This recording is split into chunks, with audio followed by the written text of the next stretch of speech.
Welcome back to The Explainer. So I want you to close your eyes for just a second. Imagine waking up tomorrow, checking your bank app, and bam, there it is, 7 figures. A cool $1 million in net worth. What's your first move? Are you quitting your job, buying a yacht, or maybe booking a one-way first-class ticket to the Maldives? Look, if you're aiming for true financial independence and a genuinely happy retirement here in Singapore, hitting that $1 million mark is like the ultimate dream, right? Well, buckle up, because the reality of the morning after might actually shock you. We really wanted to know what actually goes down when Singaporeans finally cross this massive finish line. So we dug into a super fascinating thread on the r/SingaporeFI subreddit. Someone straight up asked, how do you feel and what do you do after reaching 1 million in assets? And honestly, the answers were a massive reality check. There were no wild parties, no immediate early retirements. The overall vibe was surprisingly muted. People felt completely indifferent. They realized, hey, I still have to clock in for work on Monday. Some even felt a little poor, realizing that in today's economy, $1 million just doesn't hit quite like it used to. My absolute favorite response? One user simply said, I bought Kai Peng to celebrate and remember my humble beginning. I mean, how perfectly culturally resonant is that? You hit $1 million, and instead of popping champagne on a speedboat, you're just quietly adding some extra sotong to your mixed rice at the local hawker center. It's hilarious, sure, but it hits the nail on the head. Crossing that $1 million milestone, it's usually just another regular day, not the grand finale we all imagine.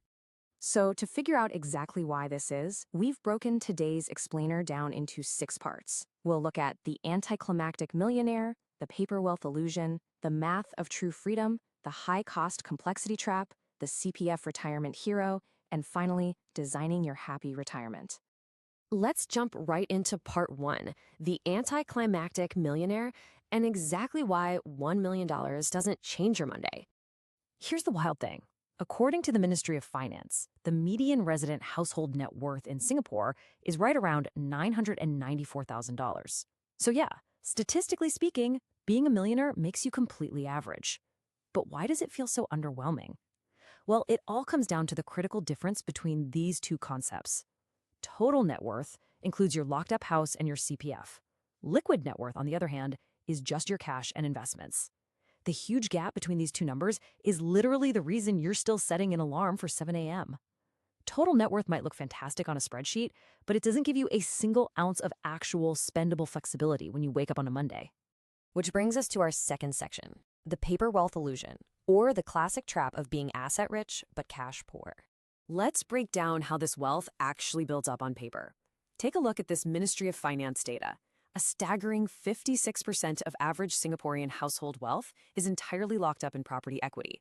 Add another 22% locked tightly inside CPF. That leaves a measly 22% in actual cash and stocks. Think about that. Over 70% of a typical household's wealth is totally inaccessible for daily living. You obviously can't sell a window of your HDB flat to buy groceries, right? And you can't touch that CPF money before 55. So you're left with this tiny sliver of actual spending power. Let's put a face to these numbers with a story from our sources. Meet Elvin. He's 43 and his household just crossed that magic $1 million total net worth mark. So his wife excitedly asks if they can finally upgrade from their HDB to a shiny new condo. But then Elvin looks at the actual math. $720,000 is stuck in his flat. $190,000 is locked in CPF. His liquid net worth, like his actual brokerage account, is sitting at just $90,000. He had to tell her no. They literally couldn't afford it. All his wealth was trapped on paper, making him the absolute definition of a paper millionaire. Let's flip the script and look at Section 3, the math of true freedom, featuring Priya the liquid millionaire. Contrast Elvin's situation with Priya. She's 48, and she's sitting on a fully liquid $1 million investment portfolio, and this is completely separate from her paid-off HDB and her CPF. To really grasp the freedom she has, you've got to understand the 3.5% safe withdrawal rate. Simply put, this is the sustainable percentage you can withdraw from your investments every single year for a long 35-plus year retirement without ever running out of cash. If you apply that 3.5% rule to Priya's $1 million portfolio, it safely pumps out a stress-free $2,917 every single month just for living expenses.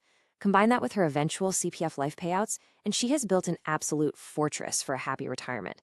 If she wants to walk away from her job at 55, she totally can. But having a bunch of liquid cash doesn't automatically mean you're free.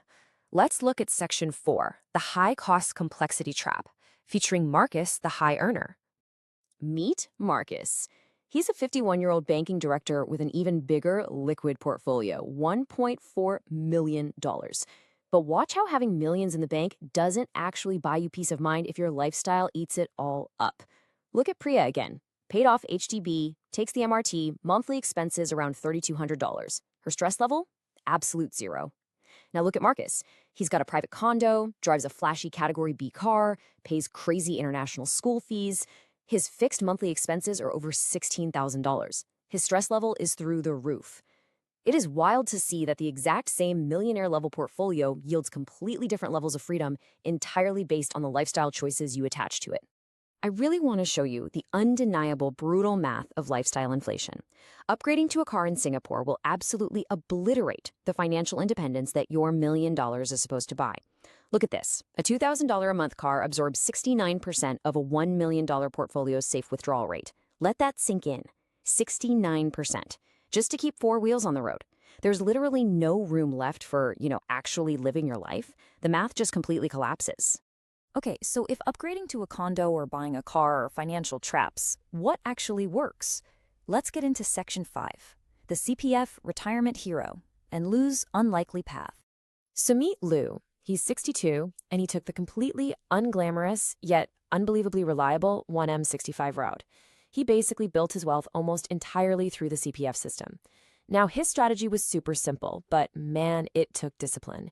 He maxed out his CPF with voluntary top-ups every chance he got. He absolutely refused to use his CPF for his housing, paying off his HDB mortgage in cold, hard cash instead. And he just lived a really modest life over in Jurong West. The payoff? Ultimate peace of mind. He built a stress-free financial foundation that is literally guaranteed by the state to pay him an income for the rest of his life. Look at Lou's monthly setup now that he's retired. His combined income from those massive CPF life payouts plus a modest investment portfolio is $4,735. Because he owns his flat outright and doesn't own a car, his living expenses are just $1,900. He shops at fair price, enjoys his hawker food, and sits on a generous surplus of over $2,800 every single month. Zero financial anxiety. Guys, this is exactly the kind of happy retirement the Singaporean system was built to support. Moving on to our final section, designing your happy retirement and the hidden costs of upgrading. Let's bring this all back to you and the everyday choices we make. We need to talk about the staggering opportunity cost of lifestyle inflation. Let's revisit Elvin, the guy who wanted that condo upgrade. To make the new mortgage work, he'd have to completely stop his $600 monthly investments into the S&P 500. Now, I want to drop a very heavy number on you, $412,000. That is the compounded interest Elvin would permanently lose over 20 years if he stopped those investments just to fund a slightly nicer house. Upgrading your lifestyle today literally robs your future self of hundreds of thousands in compounding wealth. And here is the best part of Elvin's story. When he showed his wife this terrifying math that this condo would wipe out their liquidity and cost them over $400,000 in lost compounding, she had this brilliant light bulb moment. She looked at the numbers and just said, "Let us plan the trip to Japan instead." I love that. She realized that choosing immediate, joyful experiences while letting their wealth compound is a way better path to a happy retirement than sacrificing all their flexibility just to sit inside a slightly fancier concrete box. All right, so what's the game plan here? Here are the actionable steps you can literally do today to figure out where you stand. First, calculate your liquid net worth. Be absolutely brutal here. Do not count your CPF or your property. Second, log into your CPF portal and check what your projected life payout is at age 65. Third, take that 3.5% safe withdrawal rate and apply it to your liquid investments. And finally, compare that combined total to what you are actually spending every month right now. The gap between those two numbers, well, that's your true financial homework. At the end of the day, $1 million in Singapore isn't a magical finish line. It's a question. So I want to leave you with this to think about. Which million are you building for your Monday morning? Is it locked away in concrete and paper? Or is it liquid, compounding, and giving you genuine, breathe-easy freedom?